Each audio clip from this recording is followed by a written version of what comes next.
about the long term, right? Saving for the long term, inspiring people to save for the future instead of spending everything. So many of you may have already saved a lot and maybe you're in great position. And if you're still thinking about it, I'm going to try to convince you today, whether you use our funds or not does not matter, right? You can buy whatever investments you want, or you can keep your money in the bank. Doesn't matter to me. I'm just here to tell you what it is, and then you can decide for yourself what you want to do. So I'm going to go around real quickly. You can just tell me what is it about tonight's presentation that you would like to hear. I'll start with you. Yes.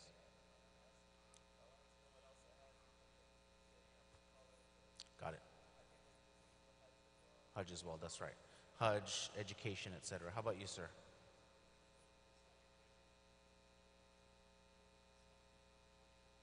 How to do it Islamically. Okay. Sure. Got it. Okay.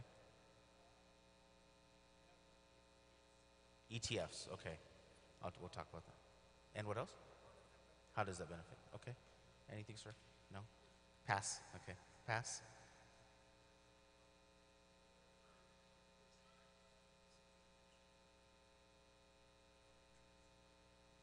What is what? Mm-hmm. Well, how does it all work? Okay. How about you? Nothing?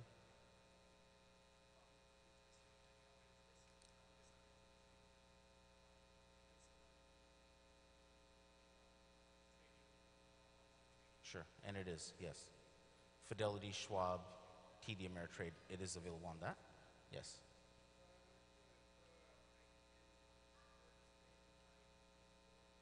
Okay. Okay. When we get to retirement, will you please make sure that I answer that question? Just raise your hand. Even if I'm not taking questions, just raise your hand, then I'll know that we have to address that. Okay? Sister? Got it. Got it. Okay. How about you, sister?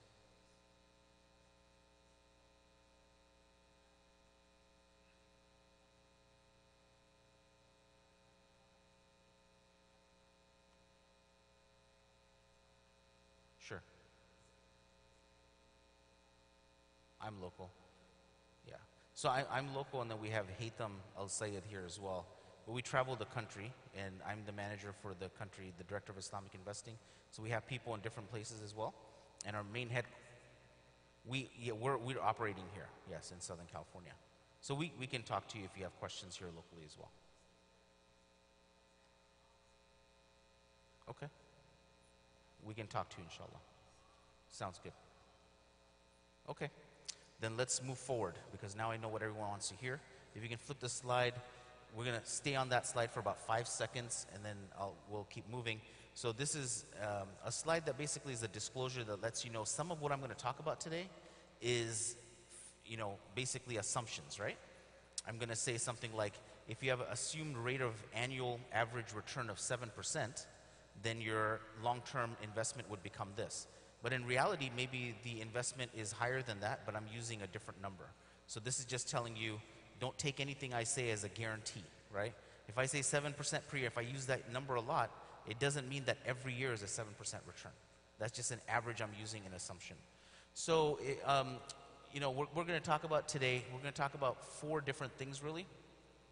How is this Islamic compared to your 401k or a 529 plan? Look, we live in America, Southern California, right? And we all have access to these things, and we're being asked by our bankers to move your money into a 529 plan for your children, or you're at work and they say, why aren't you participating in your 401k? Or if you are, how do you decide which funds to buy, right? It's very hard to do.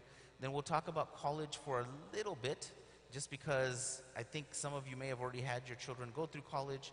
Some of you may be too young to have kids yet thinking about college. But I'll touch upon this so you can spread the word to other people. You'll know why they should get started. Then we're going to talk about retirement and the reason why you must save for retirement. I'll break it down for you, hopefully that you'll never forget it, and that you will encourage your children and your nephews and nieces and everyone to do it, because there's something that most people don't know about retirement in America anymore. and I'm going to tell you what that is today. And then we'll talk about the funds for about 1 or 2 slides at the end. So we'll move forward. And so investing according to Islamic principles, you know, the main thing is when you look at a portfolio, like a lot of you have a 401k at work, right? And they tell you, which funds would you like to buy? And they're all Fidelity funds. And you say, I don't know which one to buy. Let me just see which one was the best last year, right? That's how people usually pick. And so they pick a large cap fund. Large cap meaning companies that are the largest value, right? So Facebook and Google and Apple, and it'll be a lot of large companies in there. They're worth hundreds of billions of dollars. Now, the issue is in almost every portfolio that you purchase, there's going to be large companies that are not what you want it to be, right? Banks and insurance companies and tobacco and alcohol and pornography and gambling and pork products and all those things that we don't like. So it's easy for us to remove those things. And you'll say, oh, this looks like a clean portfolio, right? You took out all these things, everything else looks fine to me. But the next thing that we have to do is we have to look at what their debt ratio is of each company. Now, the Sharia scholars, they got together in Bahrain years ago. Actually, after we started, because we started in 1986, they got started in mid-90s sometime. And they brought Muhammad Taqi Usmani from Pakistan and, you know, scholars from around the world from different madahib, right? Not the same madhab. And they determined how are we going to have Islamic accounting, right? What are the right principles for that? Islamic finance and Islamic investing. So they came up with some investing guidelines, and some of it is actually similar to what we were using for a long time. But one of the things they said was the debt ratio has to be less than 33% of the total market capitalization or the value of the company. Now, if you look at our funds, because we do really practice this, it's less than 20%, right? So 33% is the outward number for any particular company, but our average is less than 20%. Then we look at accounts receivable, which I won't go into too much. It's not as exciting a topic, right? Account receivable. But if you talk about haram revenues, that is something that you all will have questions about, right?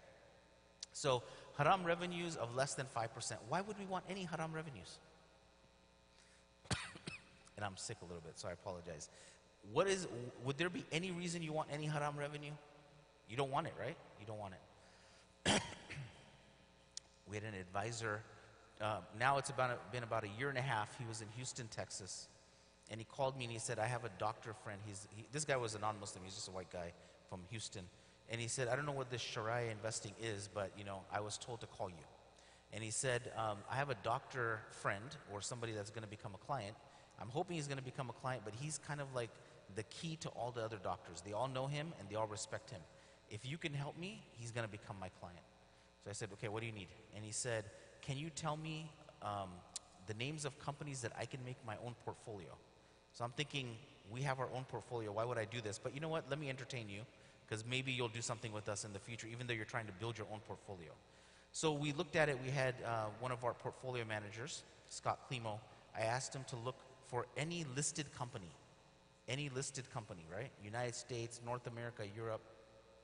The criteria was no debt at all, 0 debt, and no interest income or haram revenue, right? So he just said no interest income and no debt. Guess how many companies came up? Close to that, 7. 5 of them were financial companies, believe it or not. Not the ones you would know, right? Bank of America, all of these have debt, obviously. Only 2 of them were not financial. So financial we can't buy anyway, riba, right? There were 2. One was a mining company in Canada, a silver mining company, and the other one I don't remember, right? So I went back to him and he was like, that's amazing. But the whole point is that when the Sharia scholars started to look at these numbers, they went through the same practice. They said, let us be the best. Let's have companies have 0 debt, 0 interest income, and they found the same thing years ago, right? 2 decades ago. So they said, okay, we need to come up with something that allows for a little bit if it's seeping in, right? And the concept is, if you have water that you're going to, has anyone been to Al-Maghrib class? Al-Maghrib Institute, has anyone been? Okay, so I went to the one called, what is it called?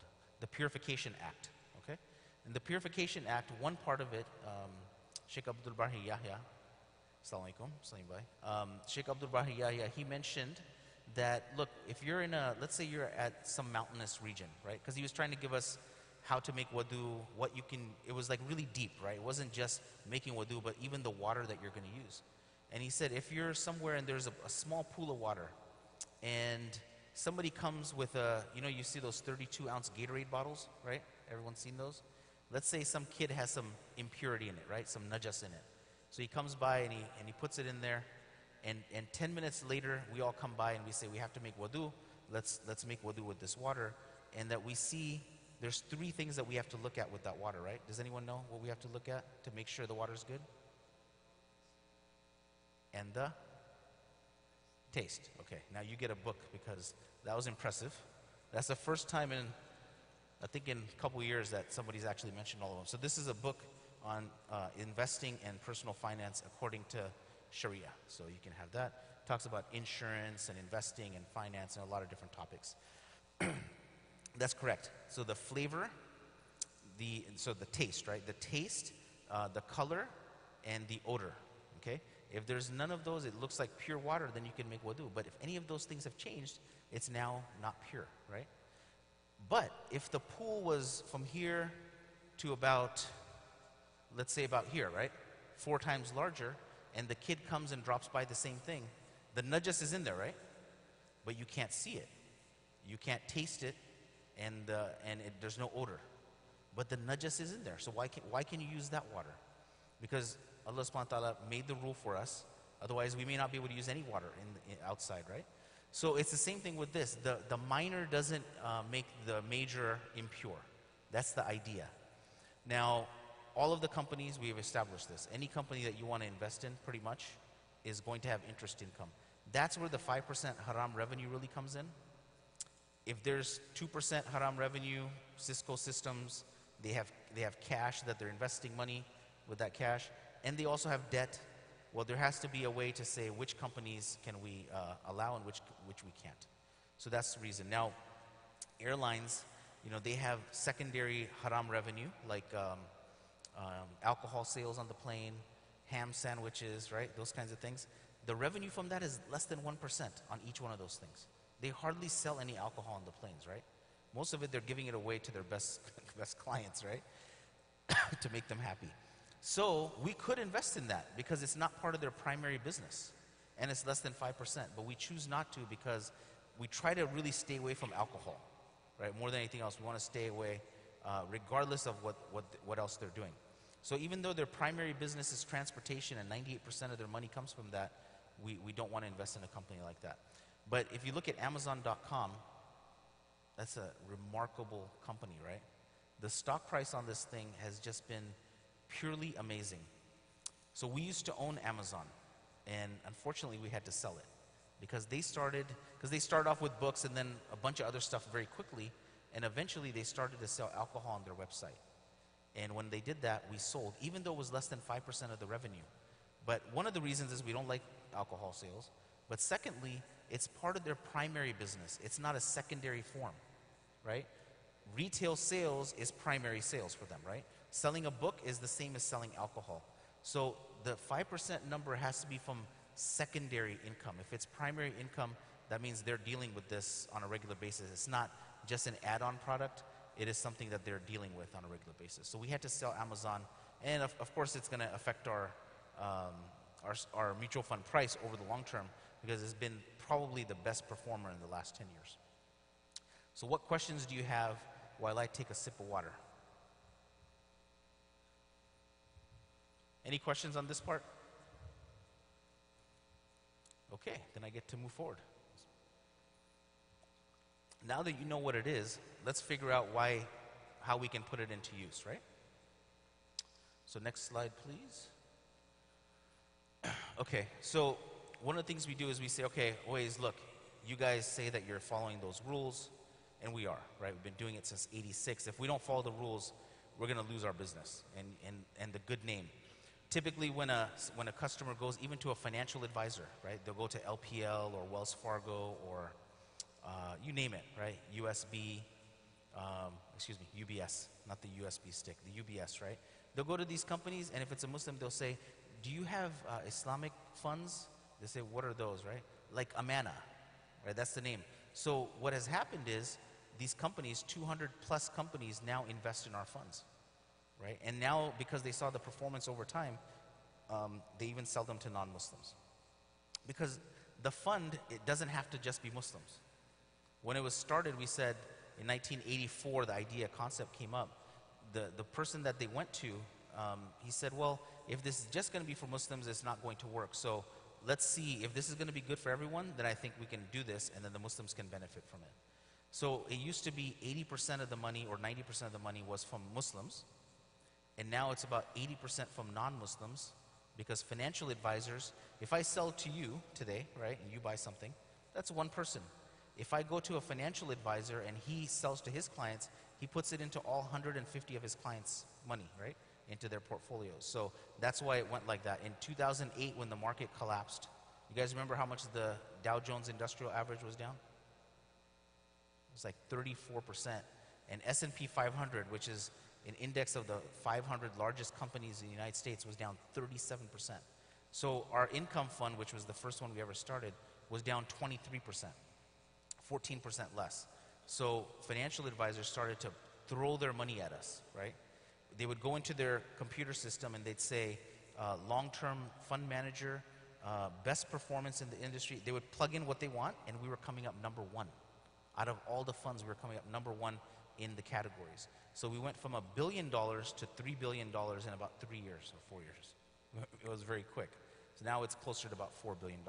So we have an outside auditor look at our portfolio every 3 months and say, yes, you guys did a good job. They have to certify it. Every year they give us a stamp of approval.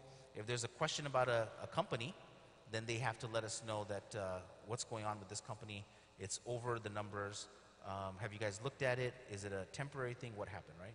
But usually doesn't come up because companies don't go from 15% debt to 35% debt unless they're in a lot of trouble, and we're not investing in companies like that. So we can go to the next slide and talk about the different reasons to save, right? So we talked about it already. We said education for your kids, retirement, and don't think just for yourself right now. Think about the people that are not here today that you can talk to just about this concept, not even about our funds, right? Just about these concepts. So if you want to buy a house and you're just graduating today, is it pretty easy to buy a house? It's like impossible, right? Even if you're making $250,000 a year, it's very difficult in Southern California to buy a house. What if you want to go to Hajj? You know, soon Hajj will be happening, inshallah, in a few weeks or so. And so what's going to happen? People are going to come back after Hajj, and we're going to throw a party for them. They might do that over here at Garden Grove Masjid. Sometimes Masajid will have a party for the Hajis. And people will say, mashallah, you just came back from Hajj. That's great, right? How was the experience? And then we'll say, inshallah, one day I want to go. For the people that haven't gone yet, inshallah, one day I'll go.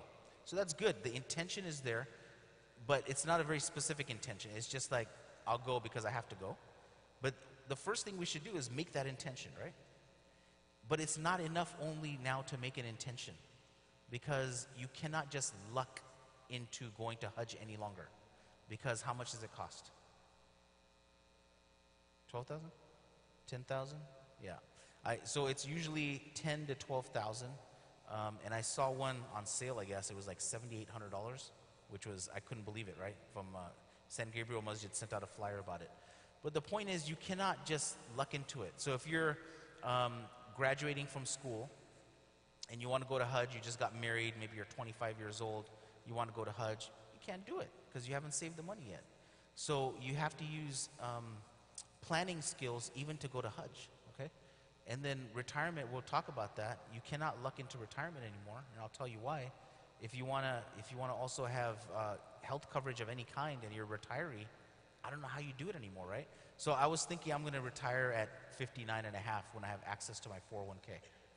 And then I started talking, as I'm doing some retirement presentations where it's all about retirement. So I'm saying, how much is your health insurance? People are saying $1,300, $1,500 a month. I didn't think about that, right? So now I'm thinking, okay, maybe I need to have some kind of job just to have the health insurance. Otherwise, I'm going to have to pay this outrageous amount if I want to retire early. So for retirees, I don't think they understood what is happening, what was going to happen with the health care cost. But there's a way to save for it, and this health savings account, if you're interested, the government has been pushing health savings, right? So now if you're a family, yourself and a wife or children, You can put up to $6,700, is that right? $6,700 per year these days into this fund. And you don't have to use it by the end of the year. It's not an FSA like your company has offered you before. So if you don't use it, it just keeps rolling over until you withdraw money from it for health expenses, okay? You can just keep the receipts for as long as you want, and then you pull it out tax-free. But the beautiful thing is, as soon as you put $1 into it, you get a tax deduction, okay? It grows tax-free. You're not paying taxes on dividends or sales of the, appreciating asset that you're investing in. And then when you withdraw it, you don't pay any tax. It's the only triple tax advantage account that we know of, okay? You get a deduction right away, no tax along the way, and you withdraw it tax-free. It's amazing. At any age you can withdraw it tax-free. So what some people do, because they invest their money in it and they put it into funds like ours, and so they'll just keep the money in there for the long term. They'll let the money appreciate, and then when they want that bigger amount, they'll, the braces for the kid, you got LASIK, you had medical cost of whatever kind. They bring all those receipts out, they call and they say, I want to take out $10,000 or I want to take out $15,000. All you have to do is maintain the receipts. No one tells you to send them in, and only if you're audited you have to provide the receipts at that time. So let's do a quick calculation here. So if I say, look, somebody here is inspired to go to Hajj. So they say, I'm going to go to Hajj, my intention is to go to Hajj in 4 years. Okay, you got to make the intention, right? And you have to put a period of time on it. And we need some money. We know how much we want. So if I said save $200 a month, just put it into your bank account, right? Earning nothing. How much will you have after 1 year? How much? 2,400. Okay. So this is for a car magnet on the back of your phone, and then you can put it into your AC unit, right? So it'll keep your phone there. Give it to your kids; they'll probably like it more. 2,400. So after 4 years, how much will it be? 9,600. Okay, that was quick. He was quick on the fly. So he gets a book too. Huh? What's that? Oh, you saw it coming. You knew what I was going to do. You planned ahead. That's what we're talking about, planning ahead. So $9,600, and we established that Hajj is about $10,000, right? For Southern Californians, that's how much it's costing these days. In 4 years, are you going to be all set with the $9,600? Ready to go? Why? Costs will go up, right? So this is a good example of how you can plan $200 a month, 4 years. What would happen if you didn't put that $200 aside? What would happen? Would you have $9,600?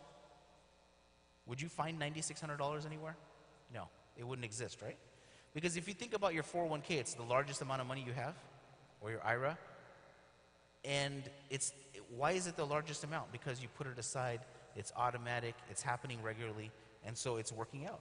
So I'm going to do a quick calculation on this. Let's see how we can do this. We're going to say $200 a month, and we're going to say it's for 4 years. And we're going to say assume rate of return. Remember I told you I was going to assume 7%. And we're putting in 200. We're starting with nothing. Okay. So at the end, you'll end up with $11,000. Okay. This is with a 7% rate of inflation, right? 7% return. So if your Hajj right now is 10,000, it might be 11,000 or so at that time. This is the reason people save. I'll get to your question in just 1 second. So what would happen is, let's say your wife comes to you and she says, you've been putting money aside and I've been working on the side and I saved $50,000. So Ahmad, when he turns 18, 14 years from now, he's going to go to UCI. Okay? She comes back to you 14 years later with the $50,000 and she says, Ahmad is going to UCI. Is that going to pay for school anymore? No, right? This is the reason why that $50,000 has to be either used or invested, right? If it's not invested into something, it is actually losing value. Because the Camry that used to cost $8,000, yes, they used to cost $8,000, now costs $20,000, right? The BMW that used to cost $30,000 is now $60,000. When we first came to America, my uncle had bought a house in Cerritos, California. And it was brand new. It was like 1975, or He probably bought it in 73 or 74. It was $32,000. It's now $1 million. So that's inflation, right? So if you have money, you cannot just let it sit. Otherwise, it's going to lose its value. You had a question? Right. Right. Okay. So you're bringing the question quickly. We're getting real fast. Okay. Right. Okay. I'll explain it. It's a great question. I'm glad you asked it. If you have questions like that, you're doubting it or something, just ask the question, right? It's not a big deal. So now we have to explain it. We'll stop here for a second. It's very quick though. What's a nice restaurant close by here? Halal restaurant. Nurani is so close, right? Okay. So what were you going to say something else? Okay. So Nurani is here. And let's say Nurani now it's doing pretty good business. What are we going to put the value on it? $300,000? I don't know. Let's make it up, right? It's worth $300,000. Owner of Nurani, I don't know what his name is. I know what he looks like. Farooq. Farooq Bhai comes to us and he says, look guys, you guys are here. You're talking about investments. I'm actually looking to make one next to the ICOI Masjid, next to Irvine Masjid. It'll just be like Garden Grove, right? Everyone will start going there. They'll do the catering. And what I want you to do is I want you to invest $300,000 into this. So we will have 2 stores together in Garden Grove and in Irvine. 300,000 I've already maintained. Now you're bringing the other 300,000. We're going to have that store. Okay. Now, as we're making the sales, right? He's selling a lot of biryani these days. Okay. A lot of nihari, right? You got to smile with me a little bit here. So he's selling a lot of nihari, a lot of paya, a lot of whatever. So money's coming in. And he's going to give you a dividend, right? I'm going to get to you. Let me just, please. So as the money's coming, he's selling a lot of this biryani and whatnot. He's giving some money back, right? Because we're making money. That's your dividend, right? That's what you're earning. Now, if I said your $600,000 investment at the end of each year, you have somebody like Salim Majid. He comes and he audits it, and he says now the value is $700,000. Okay, 100,000 extra on 600,000. What is that? 12%, 14%, something like that. So you have a 14% increase in value. Can I please just finish? Jazakallah khair. So if let's assume it's a 14% return so far. Okay, 600,000 has become 700,000. So your value has gone up. It's a 14% increase. 14%. Is that interest? We're going to get there. I promise you we're going to get there. I promise you, okay? I'm not your enemy. Just let me, okay? I'm trying to, okay. Okay. SubhanAllah. Okay. No, I understand. So, can I finish? Okay. So, but you have to work with me if I'm going to finish here, right? So, okay. I'll ask somebody else, okay? So the 14%, for Amir, 14%, is that interest or is that a return? Is that increase in value? Increase in value, right? Hold on. No. The floor is mine right now, okay? Now we're going to just, because you've interrupted enough times and I've tried to be nice about it, let me just finish so I can get the answer to you, okay? Now, the next year, the 700,000 becomes 720,000. 20,000 is what? A 3% return? I don't know, something like that, right? 3%, is that interest? Or is it value increasing? Value increasing, okay. So now, the next year, the 720 becomes 600,000. You've lost some, right? And that's what he wants to hear, is that you can lose as well, right? So that year, you have a loss of 120,000 value. You haven't sold yet, so it's just a paper sale. I mean, paper value. But you've lost 120,000 off of 700,000, or 720. So you've lost, I don't know, 15%, right? That is what we're talking about as the value. So now when you put together a mutual fund, and you own Cisco, and you own Apple, and you own Google, and you own these companies, we're talking about the rise of the value of those companies. It's different than putting the money in a bank and saying, just give me the interest rate, right? So when I say 7% average annual return, I mentioned that in 2008, the income fund lost 23%. The next year, it gained 24%, right? We're talking about the long-term average, which is 10-year average is closer to 8% these days. So does that help answer the question?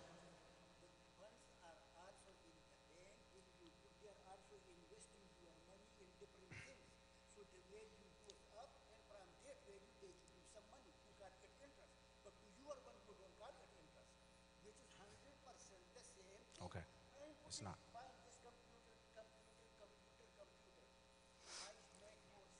Okay. Sure. Okay. Yeah. So one more try at this. One more try at this. Final try, and then we're going to move on quickly. So Amir says, and he would never do this, but he says, always, look, I want to buy the Apple computer. It costs $1,400. Give me the cash, and after 1 year, I'll give you some more money, right? So I give him $1,400, and after 1 year, he gives me interest rate of 10%. So he gave me $140 extra. $140 extra. Please, please. Okay. Hold on 1 second. So Amir, basically what Amir did was he gave me interest on the 1,400, right? At the end of the year, he paid me 1,540. Now, if Amir said, look, always give me the 1,400, and I'm going to use this, I'm going to do some work with this. And with this work, I'm going to share in some of the profit because you bought the computer, and I'm going to go buy something else, and we'll share in this. And I say, okay, fine, go make some money with this. And after a year, he only makes $20. That's what I made, right? Or he lost $20, and so I lost $20, right? So it's based on what you're actually doing. Is he just giving me, if I'm just giving him cash, and he says, I'm going to give you a rate of return despite you investing it, that is interest. But if you're investing it into something that is actually rising in value or depreciating, that is not interest. We're going to move on. If you choose not to, I don't have to convince you. It's okay. You don't have to invest. I'm not here to convince anybody. Yeah. Go ahead and switch the, you can go to the next slide. Okay. Investing for college. So that's fine. Move on to the next one. That's fine. Nice to meet you, though. Next, please. Okay. So now, did you have a question in the back? Okay. Yes. But when somebody is upset, I try to at least give the answer. Okay. So now, if you look at it, the last study that was done is in 2016 on college debt. I'm going to go very quickly through this, right? So kids, when they were coming out of college, the average debt they were coming out with was $37,000. So before they can even go buy a home, or before they can even go get their first car, or go to Hajj, they have 37,000 straddled, right, debt. And this is even in the Muslim community, it's the same thing. So move to the next slide, please, and we'll talk about how we can actually make this not occur. So the 529 plan is something that you all heard about. You can put in a lot of money into it. I think you can put into it about $400,000 until your child is 18, okay? You can keep throwing money into it, and whatever the growth is, you don't pay any tax on it. Whatever you withdraw, as long as you use it for education expense, you don't pay a dime in tax. So let's say over the 18 years, you put in $50,000, and now it's worth $100,000. When you pull out the $100,000, you don't pay any tax on the $50,000. That's the benefit of the 529 plan. And what it does is it moves your money away from your one bank account that you have all of your money in there for, and you're separating it into education so you know you're not going to touch it. That's a bigger reason to do it than any other reason, right? Is that we're not going to touch, and your kids will know they have money for education. So, but this one has few halal choices. Actually, there are 0 halal choices that we know of. I've had that line in there since I've been doing this, right, for 10 years or so, different presentations, and we still don't have any. We kept it as few, thinking that there was going to be some in the future. There is an education savings account. Why don't we do it, right? Because you have to be of size. You have to be like $50, $60 billion in size to be able to participate with the states, because the states all have plans and they go with Fidelity and Franklin and so forth. We would love to. But there is the education savings account. This started a long time ago, like the IRA, right? The IRA, individual retirement account, used to be where you can put in $2,000 per year. It's now $5,500. The education savings account was the same amount. They actually used to call it the education IRA, okay? False name, but you know, that's what they used to call it. But they never moved up the number of $2,000 per year, so it's still $2,000 even though IRA limits went up. The reason is they're trying to favor the 529 plan. They're trying to move people over there. But Muslims are using this one because you can invest in the funds that you want to, okay? The problem is you can only put in $2,000 per year. So by the time your child is 18, you've only put in $36,000 if you started in the first year. And your income limit has to be less, the limit is less than $190,000 for you to be able to put in the full amount, joint income, okay? That's adjusted gross income.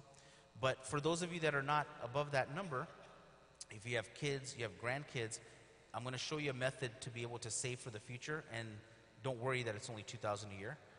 But you can also put it outside of an education savings account. You don't have to just use an education savings account. You can also use a minor account. So if you go into Chase or Wells Fargo and you say you want little Ahmed to have a bank account, what kind of account are they going to open, right? They're going to open up a Young Savers account. They're going to call it Young Savers. It's actually the same thing. It's a uniform gift to minor account. It's a minor account. They don't call it that because it's confusing, right? What's a uniform gift to minor account? It has the same limits. You can put in $14,000 per year if you're a single parent, $28,000 per year if you're more than one person, if you're a joint family. So this one doesn't have the same tax benefits though, but the tax benefit it does have is it's going to be under the child's social security number, right? So it's basically going to be a different kind of tax situation for you on that. For any questions on that, talk to Salim Majid. I'm not going into it tonight because there's too many, we don't have enough time. We spent a lot of time on something else. So now if you put in $83 a month, why am I using $83 a month? Do you know what that equals a year? $1,000 a year, right? So if you put in $83 a month as soon as your child is born. Did anyone have a child recently? How old is your child? 8 months. MashaAllah, okay. So you waited like 3 months for the social security number, right? Something like that. It took a long time for because I was so ready to start the accounts. Long time, my daughter just turned 16. My son is about to turn 12 at the end of this month. But I was so ready to open up. I was waiting for their social security number. They wouldn't open up the account, right? But when it came, I opened up their account right away. Now, if you put in $83 a month, after 1 year, it's $1,000. After 3 years, you put in $3,000. At an assumed rate of return of 7%, it can go lower. I told you in 2008, it went down 23%. In 2009, it went up 24%, right? Every year is different. It's not the same because it's an investment. You're investing in companies. After 3 years, if I tell you at 7% rate of return, your account now is $3,194, what are you going to tell me? If you're honest, what are you going to tell me? Big deal, right? Who cares, right? I did all of that for $194. What's the big deal? But Einstein, yes, I'm talking about Einstein in the masjid, right? MashaAllah, in the musalla here. Einstein is attributed to have said that the greatest force in the universe is the power of compounding. Out of all the things that he studied, right? He actually said that. So what does this mean? This means that if you put in $1,000 the first year and it becomes $1,070 after 1 year, the next year if you have a 10% return, what are you multiplying that 10% against? 1,000 or 1,070? 1,070, that's compounding. That extra $70 is growing year after year in addition to your regular investment. That's compounding. So your first dollars that you put in are going to be so much more valuable than your final dollars. After 18 years, how much money have you put in? 18,000, okay. Let's get you something as well. Because you guys are slowing down in your participation. The participation's slowing down here. So it's 18,000, but you received 34,500, right? Average of 7%, down, up, 7%. So now you've almost doubled your money. How much did we say was the debt of the average student in 2016? 37,000. So we're almost at 35,000, and the average debt was 37. If somebody would have done this and their kid was graduating in 2016, they probably would not have had the debt, because the rest of it they paid, the kid was working 15 hours a week, and you had a little bit of extra money somewhere else. The grandparents helped a little bit, and then you also had this money, right? So the point here is that if you start slowly, I'm not telling anyone to become rich, and I'm not even telling you to invest in my funds. I don't own the company, right? I'm not telling you to even invest in my company. What I'm doing is I'm telling you, do something. That's what I'm trying to tell you. Hopefully that passion will come out, that I'm not talking about just our funds here today. I wouldn't do that in a musalla, right? I'm not trying to sell you. I'm trying to educate, and then you guys can go determine what you want to invest in, right? Whatever you want to invest in. So what was the limit on education savings account per year? 2,000. So if you would have doubled it and saved 166 a month, you would have had $70,000. Has someone had one of their children recently start school? Who has recently, what did they start? Oh, okay. I mean college. I mean college.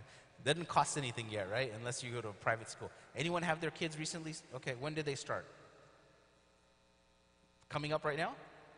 And which school are they going to? He got lucky, mashallah. Oh, it's not full, okay. So the point is, once it happens, it actually hits you in the face, right? Like, I can't believe my daughter's 16. She just took the CHESP exam, and she's going to be going to JC for 2 years, right? She's going to start now. I'm like perplexed. Like, she was just like this little girl now, and people told me it's going to happen fast, and it really did, right? She's 16 now. I still see her as a 5-year-old little girl. And luckily, it's a JC. It doesn't cost much money. But in 2 years, you know, she's going to go to, inshallah, some UC or something. And the money is going to start having to be spent. And what has happened to a lot of people is they had all of their money in one account. And you know what that account was for? In case the hot water heater breaks, it costs $1,000, right? In case the tires on your car go bad, it costs $500. The brakes go bad, whatever, everything is coming out of that. And if there's some other, if you're going to go on vacation, money comes out of that same account. If your kids are now going to college, the money comes from that account. What happens at retirement? Whatever's left over, right? So the point is, the first thing you have to do is identify your financial goal. You must do this because you'll end up in a good place if you follow through. Identify your financial goal. Figure out your timeline when you need to go to Hajj or college education for your kids or retirement. Figure out the dollar amount and then back into it. So if I just pull this out here, there's such a very easy app called Compound Interest Calculator. Yes, mister, you can also use it for profit, right? It's interest, it's just numbers. So what you can do here is you can say, look, I'm 40 years old. I wish I was 40 years old. So a 40-year-old in here has $100,000 in their 401k. And a 40-year-old, they're going to work for another 25 years. Average rate of return, we'll just use 7% still. And we'll say they're putting in only $500 a month from their 401k. By the time they turn 65, you know what that number turns into? $1 million. Turns into $977,000. But if you don't do that, what will it turn into? It won't be there, right? Now, there may be people here that say, I cannot put money into an education account, a health savings account, retirement account, and a regular account. I can't do that. I can't even put it into one account because I've had people tell me that, right? I'll go to a school. We have 401ks that we provide to schools, and the teachers will say, I can't spend $25 a pay period, right? But if you think about it, you remember a few years ago, if you went in to buy an iPhone or a Samsung or whatever you buy, and you had an old one and you would trade it in, right? And what would they do? They would give you a new one, and all you would do is pay the tax. Do you remember that? And what's that? Yes, on the original price you would pay the tax on it, but they wouldn't charge you for the phone. And your plan was about the same every month. And then what did they do about 3 years ago? They said, oh, you want a new phone, right? Sure, no problem. You're going to need more gigs, number one, because now everything is running on more data, so that you're going to go up on price there. And then when you give us your phone, we'll give you $150 for your phone, and then you can buy the next one. Just pay us about $25 a month for the next 2 years. Okay? Remember that? That's what's happened. Or $33 a month for the next 2 years, depending on the kind of phone you have. And then after 2 years, you want a new phone again, and you do the same thing again. It'll be about $35 next time when you want to re-up. So has any one of us missed our cell phone payment? Even though it went up by $40 a month? When your internet goes up, do you ever miss the payment? When gas prices go from $2 to $4, do you still fill up gas?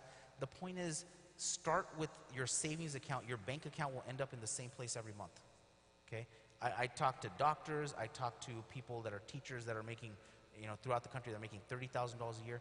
They end up with the same amount in their bank account because the doctors have very high debt levels, some of them, right? They're spending on different things. Some of them are great because, they've had some financial coaching and planning.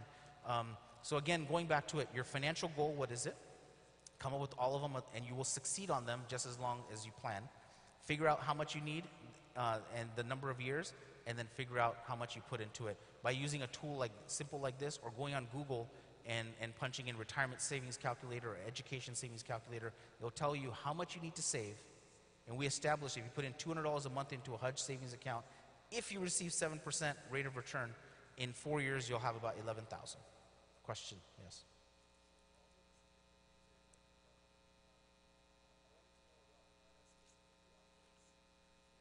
We're going to talk about it. Right now we need to know why we should even do this, right? Because a lot of people, they don't know that they should do it, so that's why I'm trying to inspire people to do something. Move to the next one. We're going to go very quickly. If your kids are going to college soon, there's a few different nice places you can go. ISNA is the Islamic Society of North America. They have scholarships, numbers of scholarships, right? We started to provide them as well. To ISNA, we do one a year. We do Islamic Scholarship Fund, and we don't make it difficult. We don't say you have to have a 4.0. Just go in, apply, and they'll do it on different terms. And we don't say you have to have, you're going to have to go into sociology or journalism. Ours are just basically, you're just going to go to college, that's fine. So they have probably, I think Islamic Scholarship Fund does 70 or 80 per year. ISNA does about 40 to 50 per year. And then the 4 middle ones are government agencies, and the last one is called a continuous charity, which, I've met them a number of years ago when they first started. Some of you now know them as well. And what they do is they say, look, little Ahmad needs $40,000 for school. He can borrow it from us, and we won't charge him interest. And at the end of it, he'll pay us the $40,000 back. And so the next person that needs to borrow it, they'll have $40,000 as well. You'll probably pay some fees, right, to administer all of this, but there's not going to be any ongoing interest to make the $40,000 into $80,000. So you can look that one up as well. And now we move into retirement, which is I'll get your question, which is my favorite subject, because it's so easy to save, because it's a long term, right? For college education, you got 18 years. For Hajj, you got 4 or 5 years. For retirement, you have 45 years.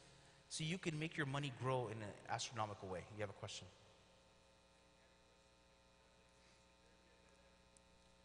Right. Thank you for the reminder. Usually people forget to do that. So if you have a 401k already at work, you can ask them whether they have a brokerage account, okay? Also known as self-directed option. Now, I came back from Cisco 3 weeks ago. Cisco, it took the employees, the Muslim employees, it took them 2.5 years to convince their company to start the brokerage option. So now the Muslim employees that know about it invest in our funds, right? I went to Google, it took them 2 years. I went to Intel, it took them 2 or 3 years. So I've spoken to Qualcomm and all these companies, right? They invite me to come speak to their Muslim employee group, and now they've established this thing. For some of you, you will not know that it exists, okay? You have to go ask your 401k department to sign you up for the brokerage account, and then it's still within your 401k. If they have it, you can buy our funds, or you can buy individual stocks. Whatever you want to buy, you can buy at that time. If they don't have it, then you have to lobby them and say, look, I want to use my faith-based, I want a mutual fund that's based on faith-based investing, right? If you don't want to say Islamic funds or something, it's okay. Faith-based investing is what I want. If you say socially responsible, they say, we already have socially responsible. You have to say faith-based. And Cisco, when they finally did it, it took them a journey, right? 2-3 years to do it. They actually found a white paper that said you cannot discriminate, and even in your retirement. And so that's when they opened up the brokerage option. So we don't want to go that far and threaten the employer, but I'm just saying there are ways to do this. And if you have questions, just call me afterwards. Do you have a question in the back?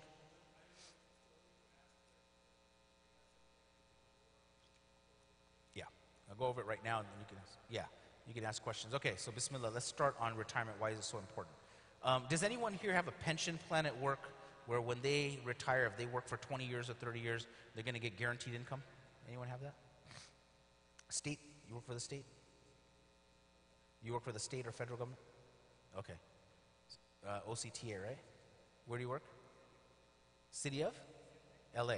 So typically if it's a city, federal, state, something like that, or a very nice company, they'll give you a pension.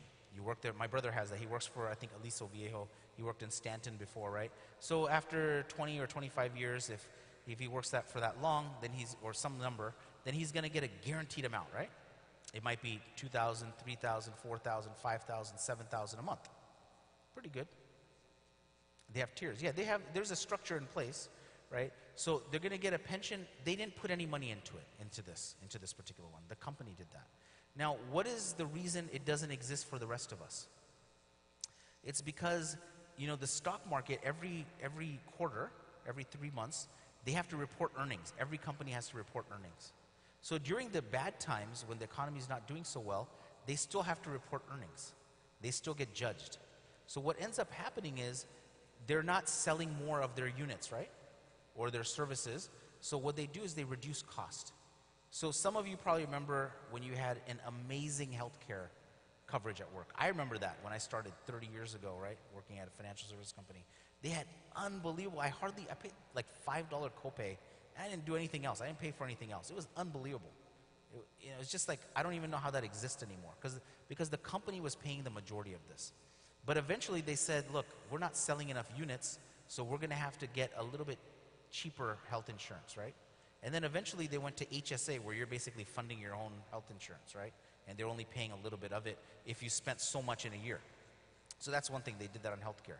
They did that on pensions. What happened to General Motors? General Motors almost went out of business, and then they got saved, right? But they had to, they had all of these pensions that were in place, but then they were at risk of not being able to actually pay their retirees. So what companies started to do is they said, we're not going to have a pension system. We're strengthening the 401k system to let you be able to invest more so you'll have enough for the future. So the thing that I wanted to tell you, what I told you in the beginning of this, is that there's something that people don't know about retirement, right? This is what it is. That we think that, look, my neighbor, he's retired, he's 80 years old, he's doing fine, right? He was just working, he was a carpenter, or he was working at let's say at a bank, or he was working at a car manufacturer, and he's fine. He wasn't making $300,000 a year, but he seems to be fine. He's traveling once or twice a year. So retirement has three legs to a stool, right? If you have 3 legs on a stool, it'll stay up, right? But if you pull one out, now you're gonna have to use your leg to keep it up, right? If you pull out the other one, you're basically wobbling the whole time. So the pension system is only here for 3 of us here today. The rest of us don't have the pension system. And maybe in 10 years, even state and federal government employees won't have it, the new employees that come in. So one leg of the stool is gone. It used to be there for many people. The second leg is Social Security. And I don't try to scare people and say Social Security is not going to be there. Because, I think they'll keep it around, right? But do you know how much the average Social Security check is in America right now? There's 40 million people that get regular Social Security. I'm not talking about Social Security disability or, God forbid, a kid, their parent passes away before they're 18 and they get a little bit of Social Security. I'm talking about regular retirement Social Security. Do you know how many, out of those 40 million, do you know what the average check is every month? Somebody give me an answer and I'll give you a prize. What's that? 800, that's a pretty good guess. 600, so you guys are going low. 2,000, all right, I'm gonna throw out Tic Tacs because they're easier. Who answered for me right here? I think the sister is gonna catch this, right? Almost, and who was the other? Oh, you did, okay. How much did you say? Right, so if we work until we're 60 or 65, we get a statement in the mail, and it says you're gonna have $2,500 a month. You're gonna have $3,000 a month in 30 years, right? In 30 years, when 3,000 is not the same as what 3,000 is today. The average check today is less than $1,410. How much is rent of an apartment in Garden Grove, California? $1,800. How much rent on a house in Garden Grove, California? Right? 3,000, 4,000. What time is Isha Adhan? Oh boy, okay. Don't have much time, do I? So the point is that Social Security is not enough. So what you have to do is you have to have your own money. Go to the next slide, please. We'll go real quickly through this. If you saved $1,000 a year, $83 a month in your 401k or your IRA, if you start at age 25, by the time you turn 65, you will have put in 40,000. It'll turn into 218,000. Pretty good. If you would have waited for 10 years, you would have put in 10,000 less, but you would have made 100,000 less because of power compounding, remember? You have to start immediately. If you have children, grandchildren, get them to start. Tell them about the power of compounding. If you do a little bit, you're going to do well. If you're already 45 or 50 years old, the good news is you don't have to put in 1,000 a year because most of your costs are already done. You've bought the nice car in the past. Your home is paid off. Your kids hopefully are in college already. You can throw money into your retirement account and build it up. It would have been better if you would have started before, but you didn't have enough time, so now you got to throw money into it. Next screen here. But if you would have saved $5,500 a year and put in 220,000 or so, 220,000 from age 25 to 65, you would have ended up with 1.2 million. Why is $1 million a good number? And everyone can do it, right? If you have enough time. I told you, $5,500 a year. That's 400 and something dollars a month. It's 200 and something dollars a payroll. Just suck it up and do it, right? Just do it, trust me. I started when I was 19, I was forced to do it. How much? Yes, you get to put another $1,000 if you're over 50. Yes, question. Yes.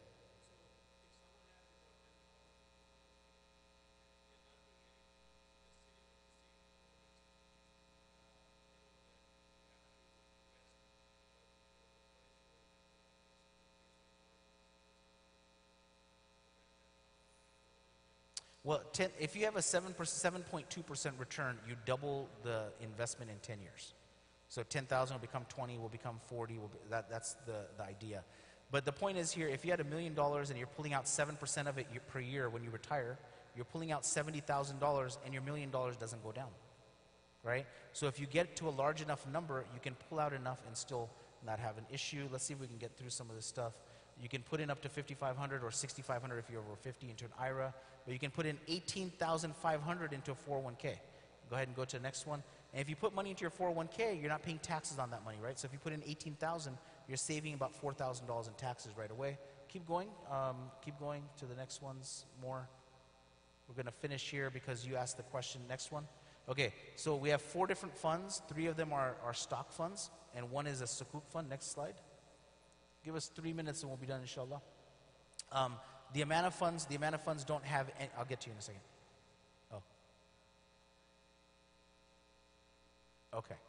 So there's no sales charge on our fund. So if you go to most mutual fund companies, they're going to charge you an upfront sales charge. And if you say, no, I'm not going to pay you 6%, then they'll say, we'll charge you on the back end, right? We don't charge that. We have no sales charge. And what we do is, at our company, you can open up an IRA with us, a 401k for your company, a SEP IRA, health savings account, education savings account, minor account, Hajj account, or you can do it through your brokerage account at work. Or if you already have a Schwab account or TD Ameritrade or something, you can buy us there as well. You just buy Amana Income or Amana Growth. Next slide, please. Okay, so performance, I think this is going to be an old slide. You can go to the next one here. So if you would have invested 10,000 10 years ago, you can see the dates up there. That was the last one that I made. 10,000 would have become almost 21,000 in Amana Growth and just over 20,000 in Amana Income. But again, if your goal is long enough, you can make even more than that, right? Because you're doubling your money every 10 years. And if you're adding money to it, you're really making it into an incredible amount of money. Last year was an incredible year, but not every year is going to be like that. The Growth Fund was up 29% last year. Income Fund was up 23% last year. Developing World Fund was up 22% last year. Yeah, so the Growth Fund invests primarily in technology and healthcare. About 35% is technology, 20% is healthcare, and then they all have to be growth-tending companies. They can't be old, stodgy companies that are paying dividends typically.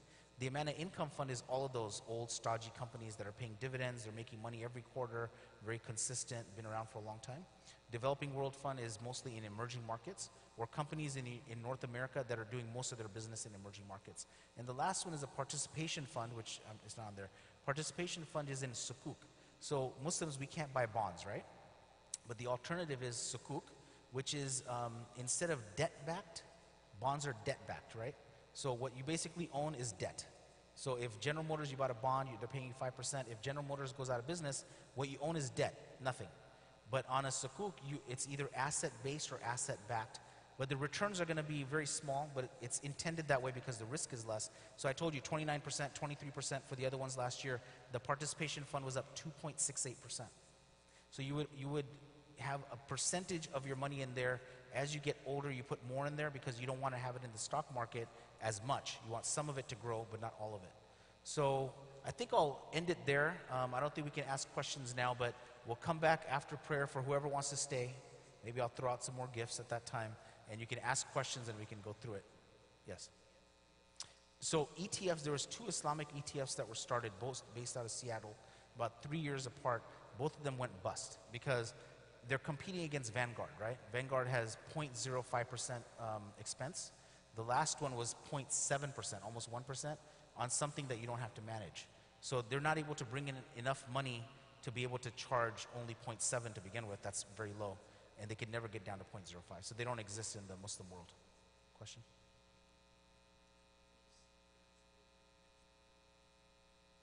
Match your 401k?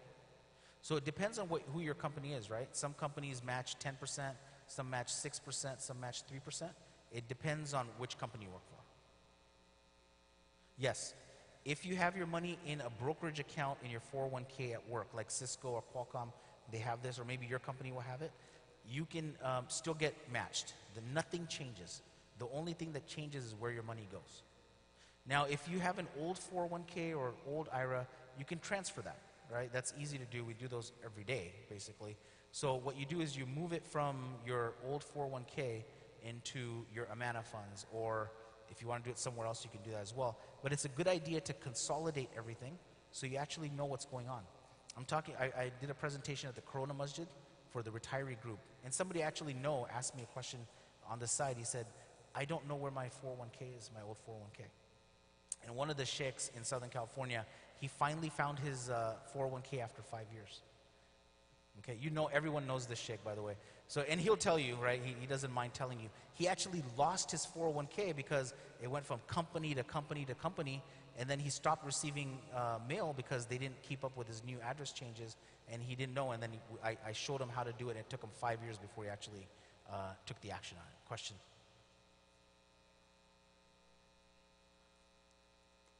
Yes.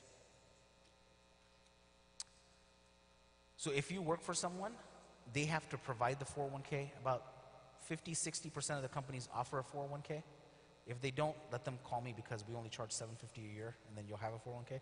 But regardless, so what will happen is if you don't have one, then you can start up an individual retirement account, and you can put in $5,500 per year. It's not as advantageous as a 401k, but there's definitely benefits to do it. I'll come back to you.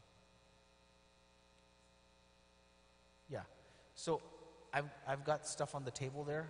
I've got IRA brochures, education savings account, regular applications, and performance information.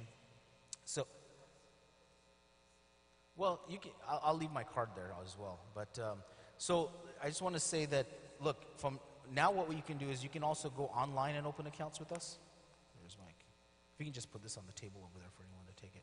You can actually open accounts online as well. Just go to amanafunds.com and click on Get Started, or give me a call and I'll walk you through it, right, if you want to do something like that. But again, I'm not asking you to open accounts with us. I'm asking you to do something for yourself. Whatever kind of investment that you do, get something started, inshallah. Right, so the last 10-year periods, the Amana growth has beaten it by some percent, fraction of percentage. Usually we beat it by a percentage or half a percentage, even though S&P doesn't charge an expense ratio, we charge an expense ratio. So even after that, we beat it. In this last period, the income fund did not beat it, but normally it does every 10-year period. You had a question? Yes. Yes. Education savings account, you create in the name of one child. If you have more than one child, one of them gets a scholarship like this sister, you can move the money to the other child. You just can't move it to a grandchild. You can't go one generation down. You can go same generation, yes. Okay.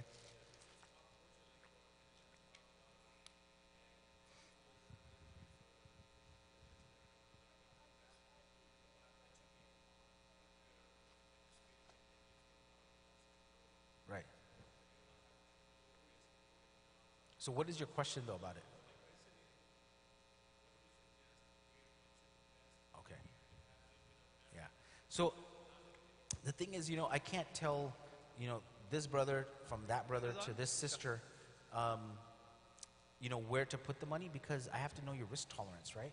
Because not everyone is able to stomach mutual funds that are stock funds. So you might need some participation fund, or you may not be able to invest it all in funds. You may have to just keep it in cash, depending on your risk tolerance. But we can talk offline about that. Question? Okay, sure, yeah.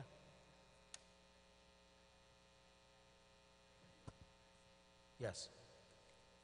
The 401k is not aggressive. It's what you put inside of the 401k, the type of fund.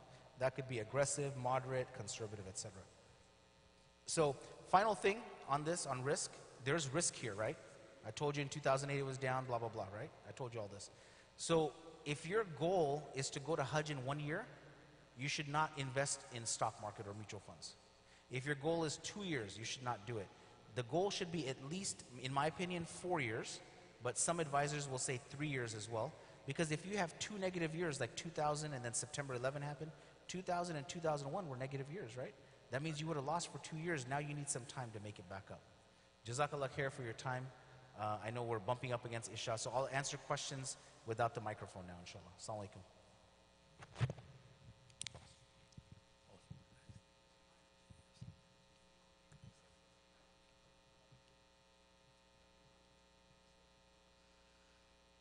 Allahu Akbar, Allahu Akbar, Allahu Akbar, Allahu Akbar. Ashhadu an la ilaha illallah. أشهد أن لا إله إلا الله أشهد أن محمدا رسول الله أشهد أن محمدا رسول الله حي على الصلاة حي على الصلاة حي على الفلاح حي على الفلاح الله أكبر الله أكبر لا إله إلا الله.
الله أكبر الله أكبر الله أكبر الله أكبر أشهد أن لا إله إلا الله أشهد أن لا إله إلا الله أشهد أن محمد رسول الله أشهد أن محمد رسول الله هيا على الصلاة هيا على الصلاة هيا على الفلاح هيا على الفلاح قد قامت الصلاة قد قامت الصلاة الله أكبر الله أكبر لا إله إلا الله.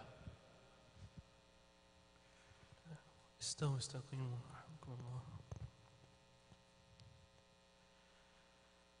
الله أكبر.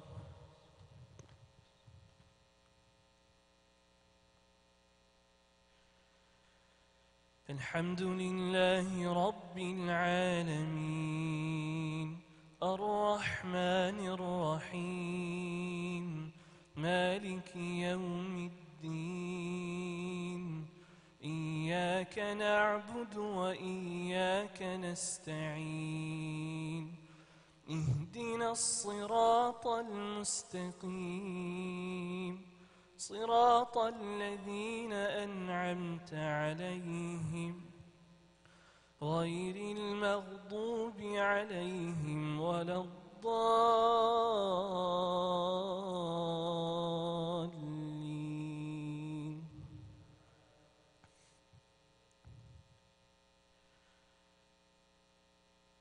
والسماء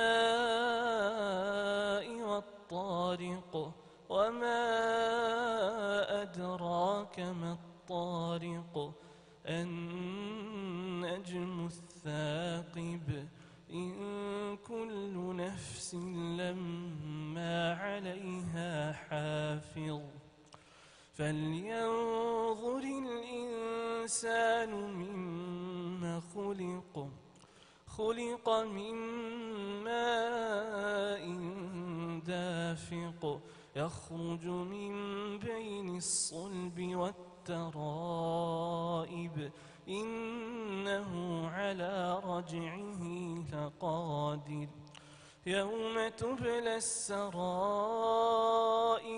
فما له من قوة ولا ناصر والسماء ذات الرجع والأرض ذات الصدع إنه لقول فصل وما هو بالهزل إنهم يكيدون كيدا وأكيد كيدا فمهل الكافرين أمهلهم رويدا. الله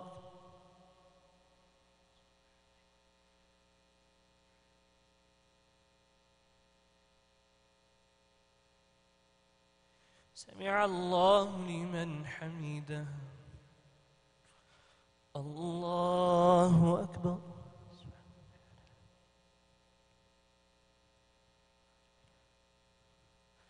الله أكبر. الله أكبر.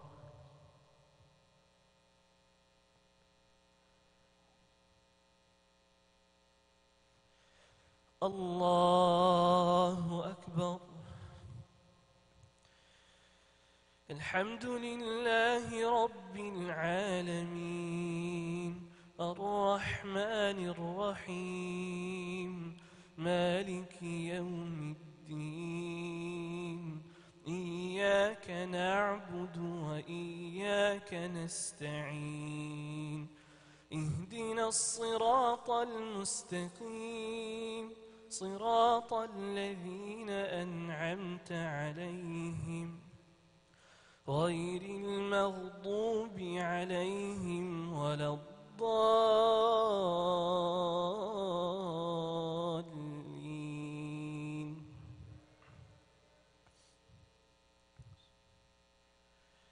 ألم نشرح لك صدرك ووضعنا عنك وزرك الذي أنقض ظهرك ورفعنا لك ذكرك فإن مع العسر يسرا إن مع العسر يسرا فإذا فرغت فانصب وإلى ربك فارغب. الله أكبر.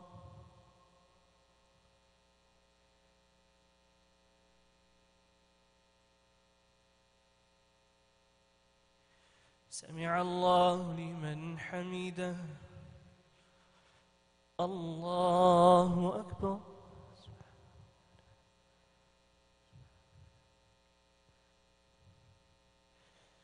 الله أكبر. الله أكبر.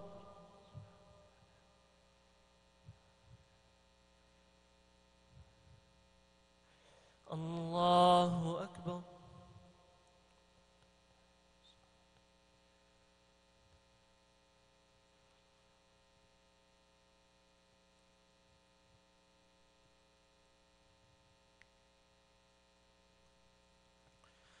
الله أكبر.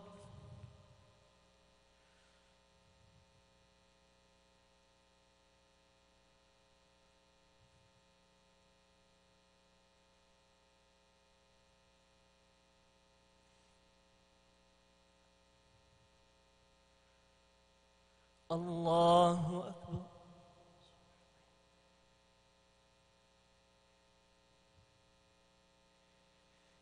سمع الله لمن حمده. الله أكبر.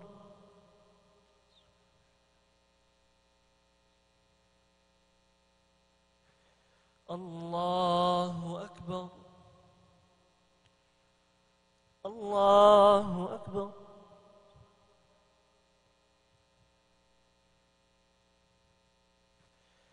الله أكبر.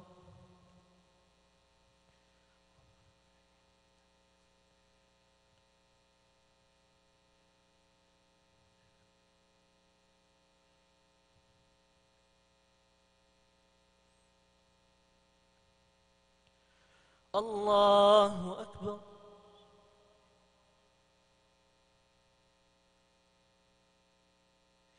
سمع الله لمن حمده. الله أكبر.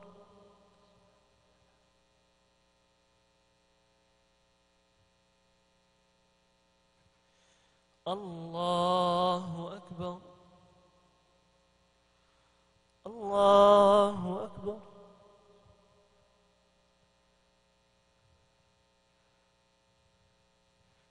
الله أكبر.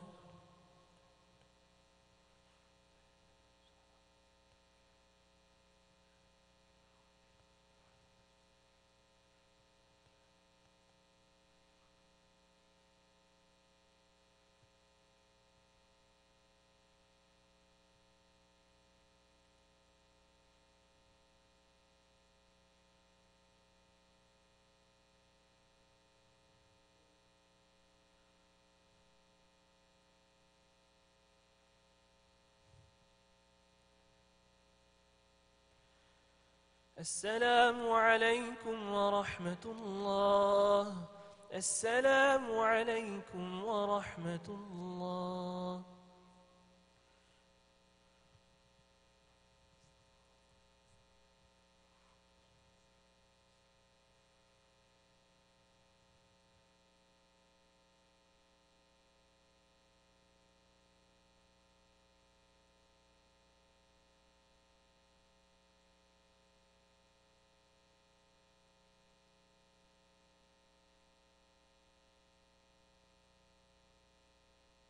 Assalamu alaikum wa rahmatullah. Jazakumullah khairan for Brother Always Data Boy come and share some of the knowledge he has with us. Inshallah, he'll be sticking around a little bit after Salah to answer any of the questions you have. Jazakumullah khairan.